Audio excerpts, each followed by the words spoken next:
एक नास्तिक की लड़ाई किसी ईश्वर से नहीं है, जो है ही नहीं वो उससे क्यों लड़ेगा। एक नास्तिक को पता है कि जिस दिन वो मरेगा उसका अंत हो जाएगा, उसके सपने, उसके जज्बात और जो उसने हासिल किया सब कुछ समाप्त हो जाएगा।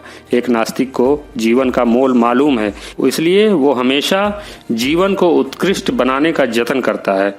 वो सृष्टि के सारे रहस्यों को इसी जीवन में जान लेने का प्रयत्न करता है और वो चाहता है कि उसकी ये दुनिया जिसमें वो जी रहा है, सांसें ले रहा है, और बेहतर हो जाए, सुंदर हो जाए और सनातन बनी रहे।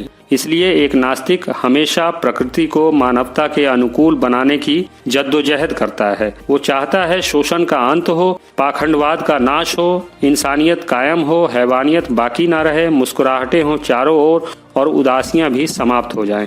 नास्तिक की इन पवित्र भावनाओं के उलट एक आस्तिक की भावनाएं, संवेदनाएं और उसकी मनोकामनाएं उस खुदा, ईश्वर, गॉड की गुलाम होती हैं जिसे उसने कभी देखा ही नहीं, जिसे उसने कभी परखा ही नहीं।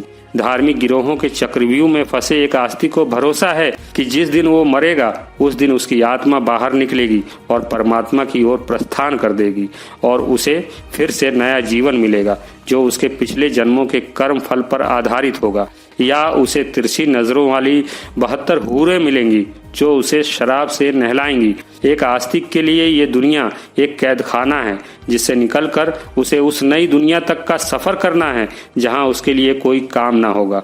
वहां वो खुलकर हरामखोरी कर सकता है, खुलकर अय्याशी कर सकता है, जी भरकर शराब पी सकता है। काम कुछ होगा नहीं, वहां तो बस अनंत काल तक आराम ही आराम है। जिन लोगों को कामचोरी से हरामखोरी करने का मजा मालूम है, उन्हें हर हाल में और किसी भी कीमत पर वो जन्नत चाहिए जहां बस आराम ही आराम है।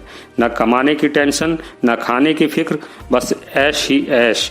इसलिए एक आस्तिक जो इस दुनिया को आजमाइश का अड्डा समझता है और मानता है कि इस दुनिया की हर एक चीज का नियंत्रण उसके खुदा के हाथों में है, वो गरीबी, बेबसी, अन्याय, भूख, कुपोषण और अवहेलनाओं को खुदा का अजाब मानकर स्वीकार करता है। वो मानता है कि उसका प्रभु अंधन को आंख दे सकता है, कोढ़ी को काया दे सकता है, बांझन को पुत्र दे सकता है और निर्धन को माया दे सकता है। यानी दुनिया में जो भी विषमताएं हैं उन्हें दूर करने की तमाम जिम्मेदारियों से एक आस्तिक छुटकारा पा लेता है।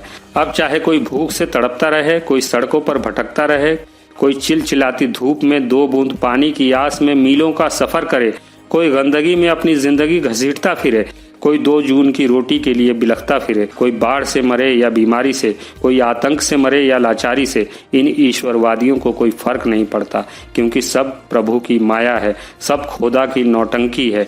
जो यहाँ जितना बदहाली में मरेगा, मरने के बाद ईश्वर उसका इंसाफ करेगा। यहीं से सारी समस्याएं शुरू होती हैं और यहीं से एक नास्तिक की लड़ाई शुरू होती है। एक नास्तिक की ये लड़ाई किसी ईश्वर से नहीं है, जो है ही नहीं वो उससे क्यों लड़ेगा।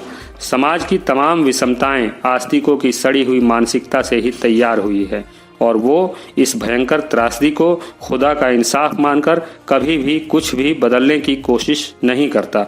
एक आस्तिक गरीबी और बेबसी से सराबोर इस दुनिया की बदरंग तकदीर और तस्वीर को बदलने के लिए खुद से कभी कुछ भी नहीं करता। यहीं से सारी समस्याएं शुरू होती हैं और यहीं से एक नास्तिक की लड़ाई शुरू होती है। लेकिन नास्तिक की ये लड़ाई किसी ईश्वर से नहीं है, जो है ही नहीं वो उससे क्यों लड़ेगा। क्योंकि उसकी नज़र में ये सब तो रंगमंच की कठपुतलियां हैं जिसकी डोर उसके ऊपर वाले के हाथों में है।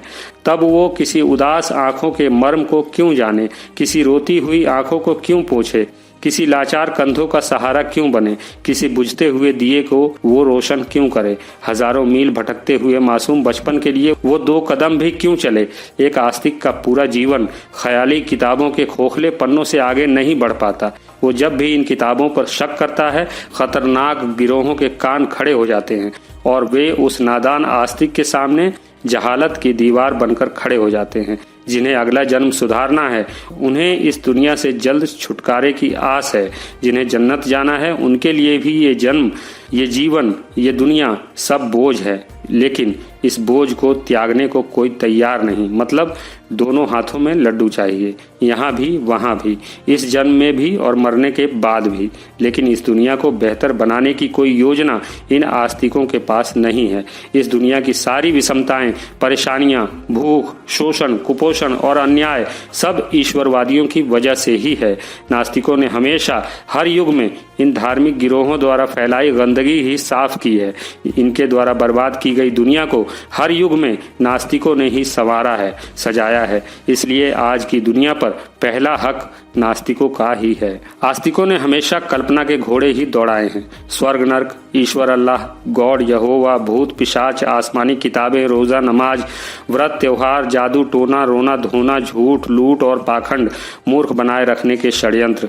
कल्पना की इन पुरातन उड़ानों से भी एक नास्तिक को कोई दिक्कत नहीं। वो खूब ख्याली पुलाव पकाएं, खूब हवाई सफर करें, दूध और शहद में नहाएं, किसी को कोई फर्क नहीं पड़ता। लेकिन जब आस्तिकों के इस ख्याली पुलाव के नाम पर तरह तरह के धार्मिक गिरोह पनपने लगते हैं और ये तमाम गिरोह तरह तरह के पाखंडों को धर्म बताकर निरीह जनता को लूटने लगते हैं, तब समाज के कुछ बुद्धिवादी लोगों को, जिन्हें धार्मिक गिरोहों के खतरनाक मंसूबों का एहसास हो जाता है, शोषण की इस संस्कृति का विरोध शुरू करते हैं, जिन्हें शोषणवादी धार्मिक गिरोह नास्तिक कहते हैं। जिन्हें मरने के बाद के जीवन पर भरोसा है, उन्हें मरने से पहले की जिंदगी का मोल नहीं मालूम। इसलिए वे इस जीवन की बेहतरी से ज्यादा परलोक सुधारने की कसरत करते हैं।